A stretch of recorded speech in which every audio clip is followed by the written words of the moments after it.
Chapter 66. Priya. It was no burden to carry Ashok's weight, even though he seemed convinced that it was. She could feel the fragility of his body, the in and out of his breath rattling his ribs, the wetness in his lungs. "You'll fall under my weight," Ashok said to Priya, his voice uneven. There was blood on his lips, falling like tears from his eyes. "Don't lean on me entirely and we'll be fine then," she said. They walked forward in silence for a moment. Then he said, "Kritika carries a crown mask with her. When we're thrice born, one of us should wear it." "We don't need crowns or masks," said Bhumika tiredly. "But we do need power," Ashok responded, doubled over with coughing. Bhumika looked away from them, her face a mask of its own kind, and kept on walking. But Priya stopped, allowing him to breathe, still holding him up.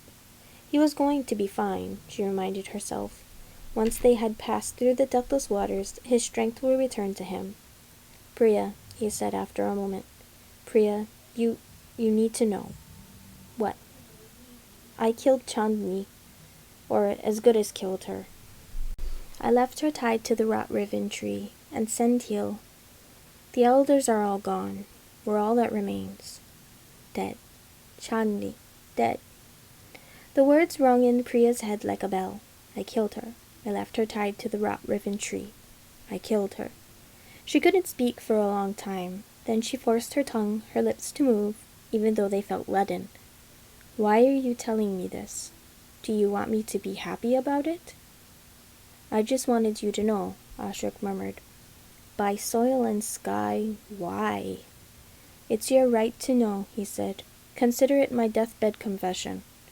He did not sound guilty. She wasn't sure if she wanted him to. She only knew that the knowledge felt like a blow to the skull. It rang in her ears still.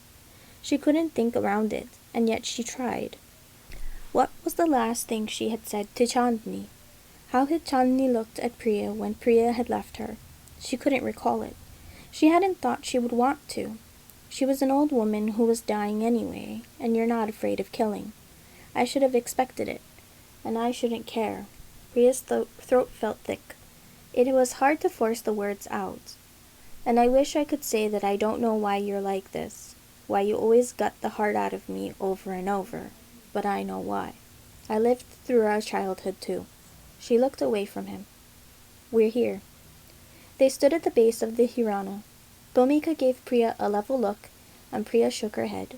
"We don't need to climb," Priya said swiftly. "The Hirana knows me, and I know it. It will let us in." Bhumika didn't argue when Priya passed the weight of Ashok over. He rested on Bhumika's shoulder as Priya pressed a hand to the Hirana's deep grey stone, awash with mosaics of moss. The Hirana felt her, welcomed her. The way opened. It was a tunnel, lightless, dark, but the way through all the same. "All of you," said Priya. "Follow me."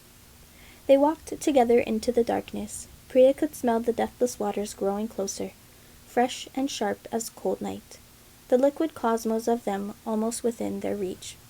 And then, quite suddenly, there they were. The deathless waters lay before them, incandescent blue in the darkness of the hollow temple. Priya took Ashok from Bhumika's grip, guided Ashok to the edge, and released him. He kneeled down by the water, palms flat to the ground. He breathed, long, ragged breaths, heavy with blood, and touched his forehead to the soil. Next to Priya, Bhumika was staring at the pool, her hands in fists at her side.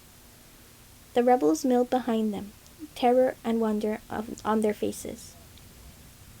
"Should we be saying some special words?" Priya murmured to Bhumika, "to make them feel better?" Bhumika sighed, tipping her head back as if to say, "Spirits, save me," then said, "Or we can enter the water and be done with this." But some of the tension had unfurled from her hands. When Priya reached for her, Bhumika laced their fingers together, squeezed once. "Come forward," gasped Ashok, and the other vile poisoned rebels stepped forward, standing at the edge of the water. "We enter the water," he said. "If we're lucky, we emerge, and then we protect Ahiranya. We do our duty." There was a murmur of agreement. Ashok looked up at Priya. His eyes were wet. Priya looked at him in return, and chose not to think of all he had done. She thought instead of the fact that she and Ashok and Bhumika were the last survivors of their family, A family not of blood, but of history and suffering, love and the kind of hurt that only love can breed. She held her hand out to him. He took it and stood with care. She looked at the water ahead of her, forced herself not to think of anything, not to hope for anything, as she clutched her sibling's hands tightly and entered, and sank. Falling and rising are alike in water when you're deep enough, and the deathless waters were a thing without ending. They were a cold, brilliant blue, the blue of the universe, the blue of stars enfolded in skeins of the sky that contained all things. Priya was deep within them, eyes open, lungs burning. She wondered if she would drown. She could not remember this. Had this happened the last time she entered? Had it happened the first? She kicked her feet and did not know if she was rising to the surface or dragging herself deeper. She raised her arms in front of her in the wavering water to panicked eyes.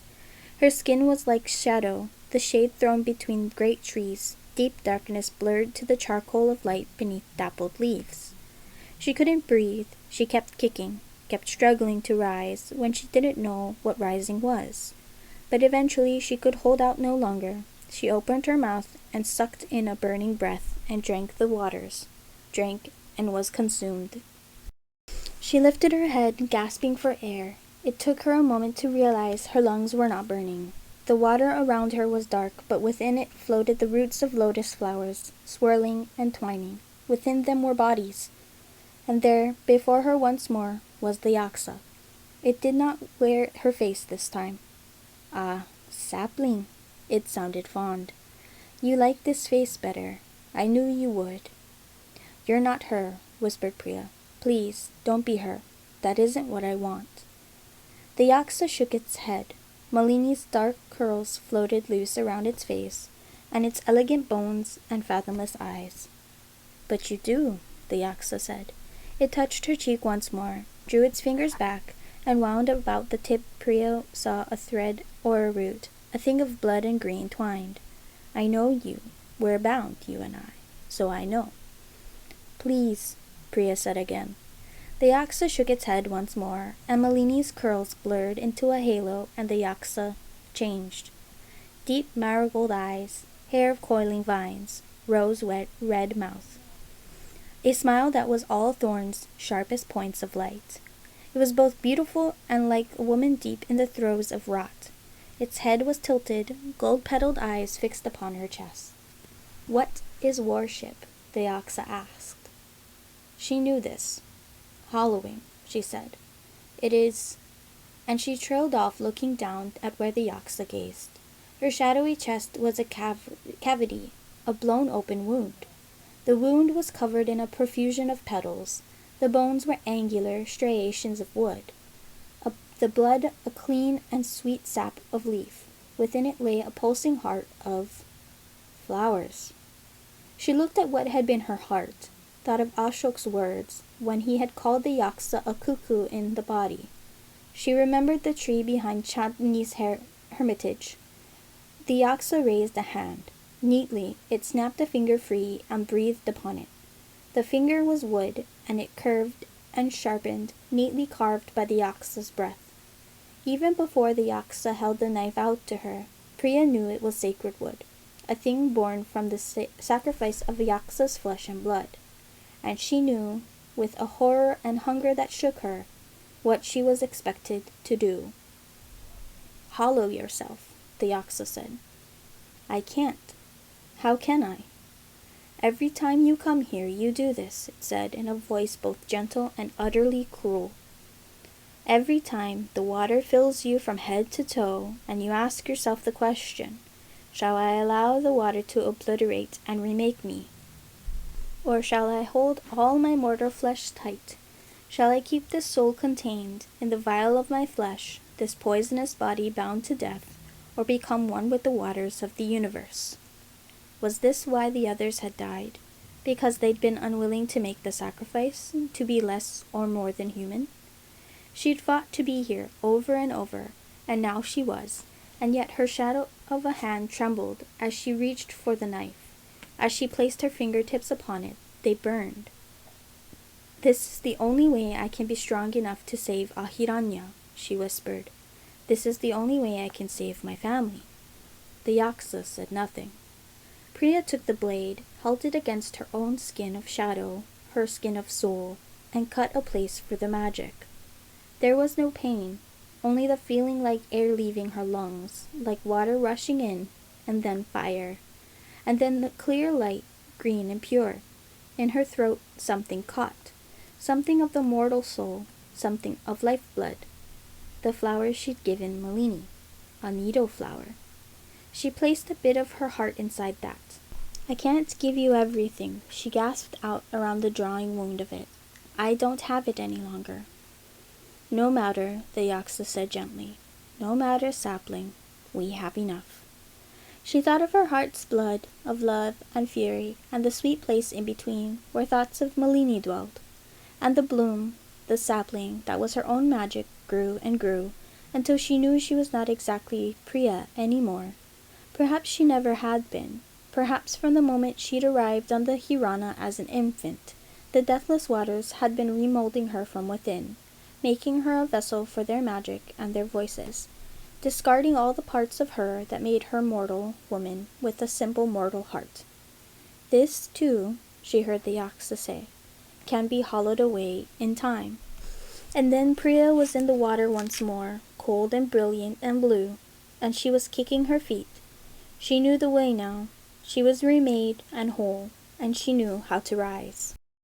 She rose for breath, coughing water from her lungs, even as she struggled to stay on the surface, legs kicking through heavy nothing.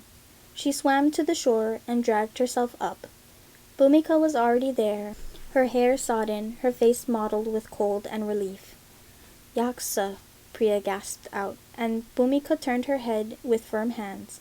Another rebel, a fellow temple child now, thumped her back hard once, twice, and then Priya was vomiting water on the stone, no more words spoken.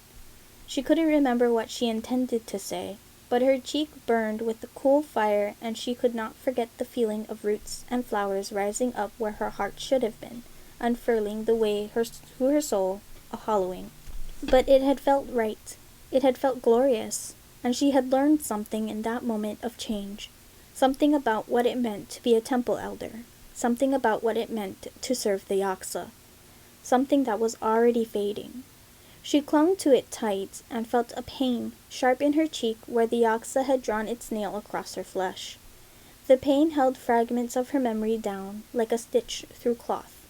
"I thought you wouldn't rise," Bhumika said through chattering teeth. "Priya, you took so long, so—" And then, to Priya's shock, Bhumika was embracing her, breathing hard, unsteady breaths against Priya's wet hair. Priya clung back reflexively. "Ashok," she whispered. "Where is Ashok?" Bhumika said nothing. One of the rebels was wailing, a low, keening cry. "You can't go back in, Priya," she said finally. "You can't." Priya shook her off, turned back towards the water, still on her knees, and Bhumika was tackling her to the ground, but Priya was stronger. She could throw Bhumika off without even trying. "Stop," said Bhumika. "Stop. Stop. Please stop. Priya!" She pressed her cheek to Priya's own. Her skin was wet with water and tears. "He's gone, Priya." No, he's not." "He's gone," Bhumika said again, and Priya knew she was right. She could feel the absence of him, the silence in the sangam. "He's gone."